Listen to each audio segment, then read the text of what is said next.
So, our one Nobel Prize in psychology, because there's not Nobel Prize psychology, our one goes to Tversky and Kahneman, who sort of did like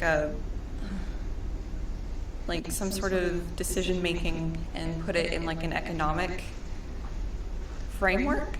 And that is definitely, like, I'm going to talk about that paper at some point in his work, because, or at least Kahneman.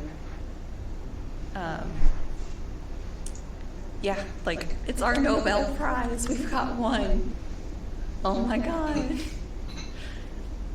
And, yeah, so there is, I don't know if there's probably books, but there's definitely papers. Oh, but that's not what you're talking about. Read the question. I don't know if there's books on how economics sort of force the hand of psychology.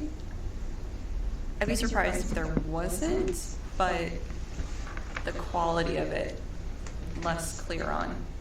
That's not it.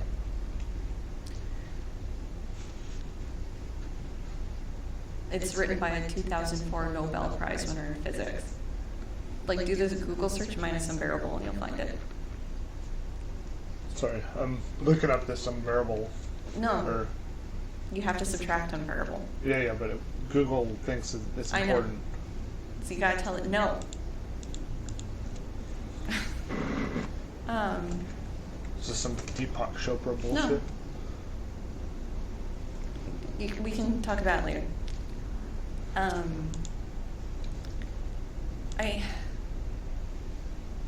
There's lots of things that impact psychology and the psychological research that gets done, and I'm planning on talking about, like, the replicability issue is something I want to touch on because psychology is full of it. Oh, I can go on tangents, don't you worry. Because, yeah, like, science as a whole is really somewhat subject to the whims of the different funding agencies. Well, and its own stupid hypocrisy of publish or perish. Yeah, psychology is really bad about publish or perish. And, like, so a difference that's very striking that I think a lot of people in psychology don't realize because they don't know a physicist or somebody on one of these fields where they have these huge collaboration papers. Like, in psychology, you are, to get a good professorship, you're supposed to publish like at least 5 papers a year, at least. And it's ridiculous because you have to have a couple experiments in theory showing something novel, and each experiment requires probably around 100 participants, unless you're doing MRI data, but then, like, to get the fMRI research, that's a ton of time. So it's a lot of time, it's a lot of resources, and it's a lot of going through the review process, and it's insane. And I never had a good experience with reviewers. Like, never. Well, okay, no, once I had a good experience. How can you make 5 novel experiments in a year that prove something useful? Yeah, and that's my axe to grind with a certain somebody. So psychology, it's like, there's there's your grad students, and maybe like undergrad RAs that you pull in if they're like interested in going to grad school, if you're a good advisor, if you're a mentor. I had an advisor. In physics, as long as you're involved on like whatever the experiment is, there's a good chance you'll be listed as an author on this experiment paper just for contributing to the experiment. Like, you kind of have a say in writing, like, it'll go around to the whole collaboration and everybody sort of signs off on it. But well, I think there's a better way to describe it. It would be, we're all working on our 5-year-ish projects that contribute to the same project. But our yeah. And each project has that much forethought, and we get to spend that much time dedicating to it. A great paper, and then when we do that, we share it with the collaboration because it's all for the same goal. Right. So I can't imagine doing 5 a year by yourself. Right. We That's have what this I'm saying. long project that we get to really do right and well and think through it well and Right. make a paper, and then we just share it. Right. Yeah. So, yeah, there's a huge push for like publish, and it just, how do you turn out that many novel experiments and get the reviewers to be happy with it? And it's not a magic trick I figured out, that's for sure. Yeah. So, yeah. There's, like, you would think we're past the point of, like, the old boys club. You know, it's not about who you know, it's about your merit, but it absolutely still is that in psychology and probably physics too, to some extent. Like, I mean, there's networking, but I think it goes beyond having a good network.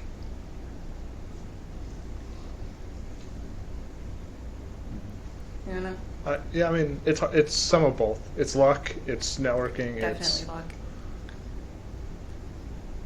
Because it just, like, in my department, there were some people who came in and worked with, like, godfathers of the field, and so they had no problems getting papers published, and, like, they knew who to talk to get money, like, they had the ins, and, like, with my advisor, none of that.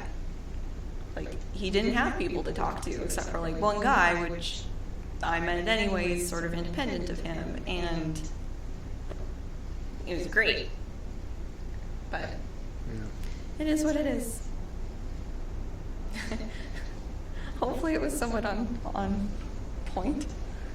I think I lost the point. Yeah, I don't think that you touched economics at all. Yeah. I don't know. Well, I mean, like, broad economic sense, I think, well, I mean, the DOE is much more keen to fund things and keep funding things than, like, NIH or National Institute of Mental Health. Well, it depends. They started focusing away from cognitive for the most part in a recession. The patriarchy? I mean, it might be like some abstract form of it, but I mean, I had a sexist advisor, so that was my experience in it. Yeah.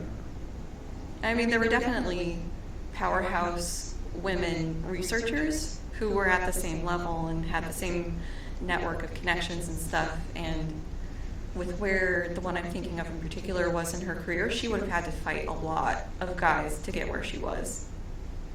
Oh yeah. I mean, not familial, but like academic familial.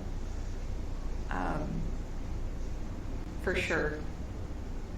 For sure.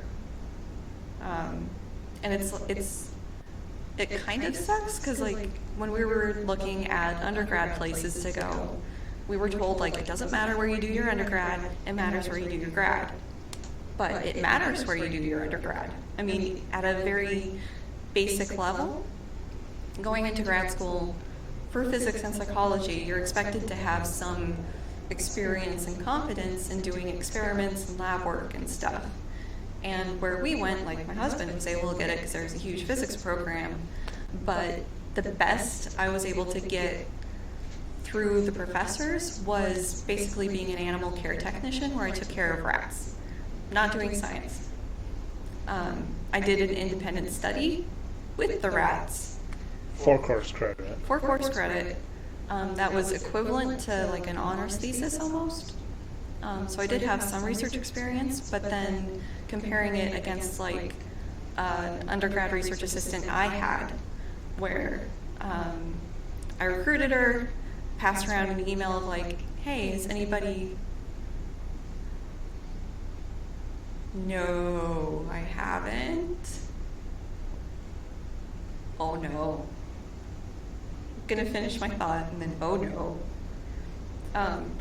So I had an undergrad research assistant, and I usually had like 10 every semester to help me run experiments, and just, hey, somebody want to help me with this experiment, whatever.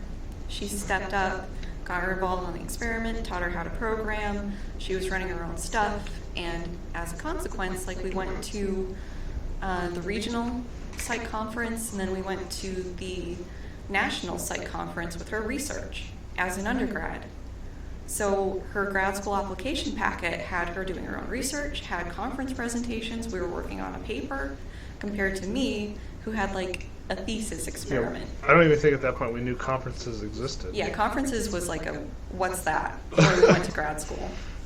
So there was definitely something to be said about where you go in undergrad matters. And yeah, or having academic parents that might know or something. Having academic parents would have helped.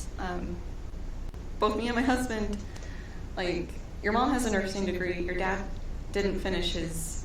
My parents both had computers associate's degrees from like the late 60s, early 70s. So definitely not a lot of experience on how to do college and how to do grad school there. So a lot of reinventing the wheel. Yeah, I probably came up on my Google feed and was like, Research. Yeah, I mean, I can't imagine it being good if it's torture research.